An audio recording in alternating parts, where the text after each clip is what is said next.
people keep on asking if I'm back, and I haven't really had an answer. But now, yeah, I'm thinking I'm back. Consequences. Let's get it.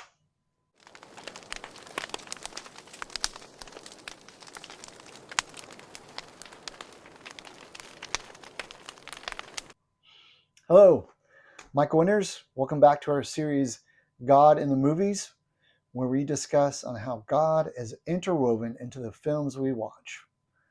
One of my favorite action movies is John Wick, and each of the preceding movies made it better and added more context after more context of the overall plot, story, characters, everything. And this is why I love it, is because the filmmaking is peak and the action is amazing, and it's just a great series of films so far.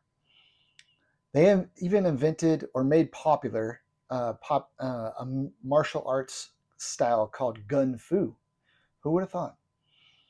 So we are going to be discussing the two main themes of John Wick, which are revenge and consequences. Here is the basic synopsis of the John Wick films. John Wick fought his way out of the assassin life into married life. He lived a quiet life until tragically his wife died of a terminal illness. But she left him a little adorable little puppy. Well, sadly, on a chance meeting, he met some Russians that wanted to buy his muscle car. He did not accept, and these Russians found his house, broke into his house, beat him up, stole his car, and most importantly, killed his little puppy. John Wick had a choice. He could either go after them, all of them, take out all his anger and all his vengeance upon them, or to continue mourning and living a peaceful, normal life. John Wick, as you might suppose, decided to take revenge. And this revenge led to many, many consequences, as they say in the movie. And many people died. He took out all the Russians, ended up with a new dog at the very end. But this led him into being back in the assassin life. And he took out more and more people throughout the many other movies because revenge keeps on building upon each other. This is why it is said in Deuteronomy 32:35, to me belongs vengeance and recompense, says the Lord. Revenge leads you to becoming more of an animal and less of a human and less of the child of God that you are. For it is a cycle where you take vengeance on someone and that person takes vengeance on you, and it keeps on with the cycle over and over again. One of the great things, though, about John Wick is this.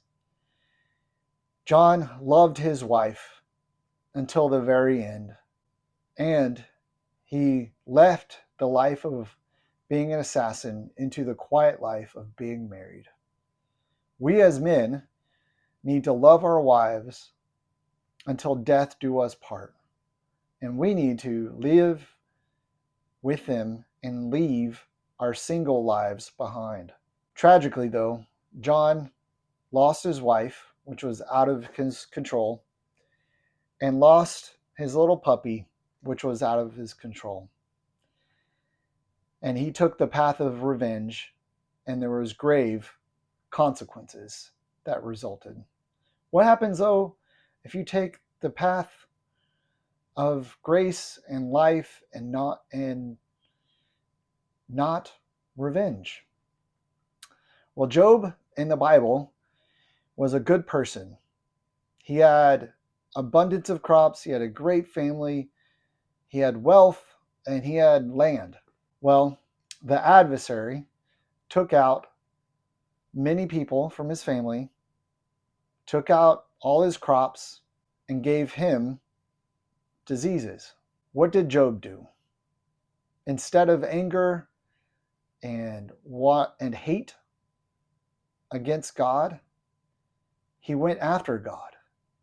He asked questions. He talked with him instead of going away from him. This is the path least walked. We should choose the path that has been walked least, and it is harder.